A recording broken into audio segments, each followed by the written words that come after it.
We did a deep dive on DNS, or Domain Name System, in the networking course. If you need a refresher on it, make sure to review the material there. As a super quick recap, DNS is what maps human understandable names to IP addresses. It's an important network service to set up and maintain when managing a company's IT infrastructure. If you don't set it up correctly, no one will be able to access websites by their names. We don't really have to think about DNS on our personal computers. When you connect a brand new machine to the internet and start typing in a web address, it just works automatically. You don't have to type in IP address or anything, but something is happening in the background. When you connect to a network, you're using the DNS server address that was provided by the router you connected to. It updates your network setting to use that DNS server address, which is usually your ISP's DNS server. From there, you're able to access pretty much any website. So why do you need to set up your own DNS servers if DNS just works out of the box?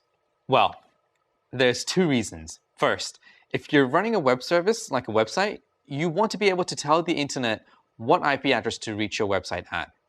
To do that, you need to set up DNS. The second reason is that you probably want to work on your server or user machines remotely.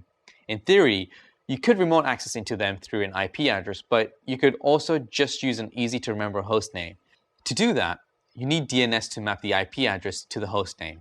In the next couple of lessons, we'll discuss what's needed for DNS setup for websites and internal networks.